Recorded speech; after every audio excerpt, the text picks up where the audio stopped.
Well, howdy friends, Christopher here. Today I'm going to make one of my snack foods, one of those weird healthy treats called the sauerkraut. I'm going to teach you how I do that. It's real easy. It's 2 ingredients, cabbage and salt. And that's about it. You can add other spices. Okay, we're going to quarter this cabbage and remove the heart out of it. You want to have a sharp knife. Make sure it's sharp.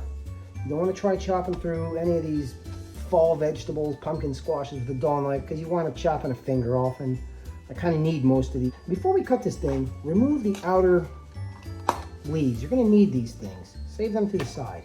All right, outer leaves we're going to keep. Maybe this one is looking a little ragged. Let's quarter this thing.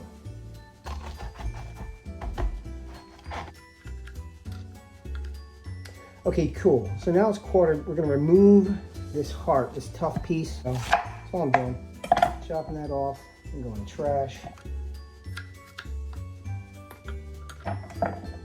Now shred. We're going to shred this thing real fine and put it in a mixing bowl, and we're going to mix it by hand. So let's shred this up.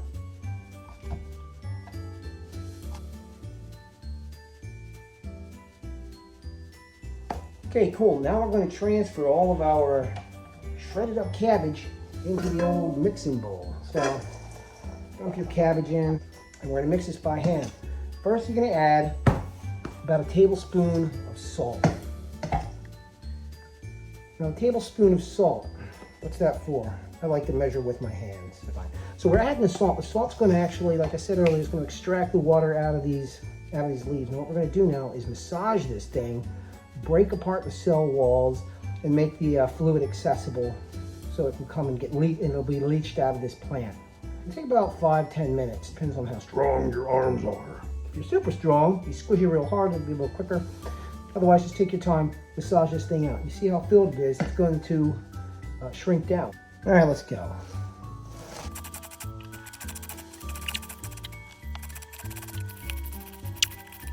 Now, you remember I said all your cabbage sauerkraut is going to be is a cabbage and salt. I kind of lied, because I do like to add some extra ingredients. There's a lot of different things you can do with this. It's a very basic introduction on how to do this. But I'll add some caraway seeds and maybe some mustard seeds to give it a little flavor. And once it's mixed, then I'm going to jar it, and I'll show you that. Use our jars, and we're going to fill these things about a little bit below the lip, maybe an inch or so. You want to leave some head space in the jars, and I'll explain that as well while we're doing that. And I'm going to show you why we save those leaves. You see those cabbage leaves back there? Hey guys.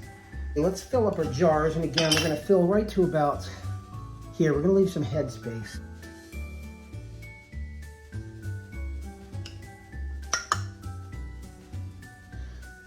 Okay, I'm filled up, right? No, wrong. Here's what you got to do. Once this jar's filled, you're still going to want to squish all that little cabbage down to the bottom. You want to get out as much of the air that's captured in here as possible. Little bacteria, they don't like the oxygen. They kick it out of there. In fact, when this is fermenting, you're going to see bubbles forming in here. Obviously, and that gas is carbon dioxide, so it's kicking the oxygen out. So it's an anaerobic chemical process. They don't need oxygen present.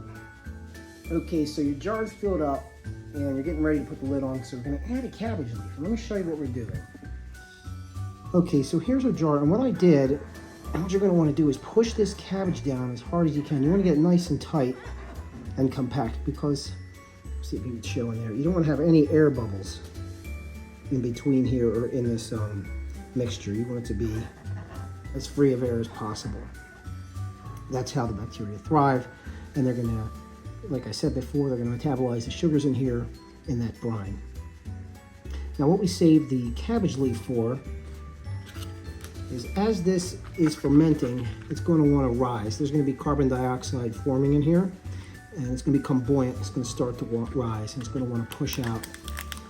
So, oops, jam a leaf down there to keep the mixture from getting into the air if it pushes up. Now, you're going to want to check on this every day or so, maybe every couple days, to make sure that it's not becoming buoyant. If it is, just take a spoon and push it down again to release the gas.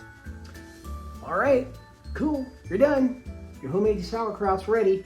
You're gonna put a lid on it loosely. Do not tighten this thing down. Keep it loose, okay?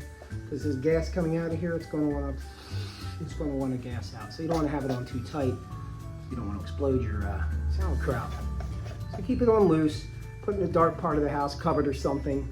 Room temperature is fine. A little bit warmer is better. You don't want to get it hot because it'll kill the critters in there, and you don't want it cold because then, of course, chemical process won't take place. They won't ferment properly.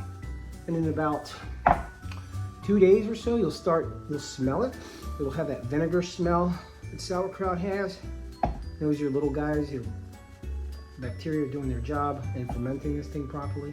In about a week, 7 to 10 days or so, depending on how sour you want it. 7 days, it's about done. You can give it a few more days if you want it more sour, and it's ready to go. So why do I make sauerkraut? And why should you? Well, number one, why do I make everything? I'm always cooking. I'm making food all the time. So this is just another one of the millions of foods I make. But why is this good to make? Because the bacteria, the probiotics, it's a low calorie, high fiber food. It'll fill you up if you're trying to stay trim and not gain too much weight or eat the junk food. Have a cup of your homemade sauerkraut. It will fill you up. I mean, this stuff, it's fiber with no calories. It fills you up. And again, one of the main huge benefits is the dense probiotic amount in a serving of this. Okay, easy to make. It's a very old traditional food. Fermented cabbage food has been around for thousands of years. It's national German food, so that's why you always see it around the holiday time, right? Grandma comes over with sausage and sauerkraut. Very old food, easy to make. Let me know how it works out for you. Maybe I'll show you how to make bread next time. I bake bread all the time. That's easy too. People are intimidated by that. I don't know why. Easy stuff. Anyway, guys, thank you very much. See you next time. If there's a food you want to see me cook, let me know. See ya.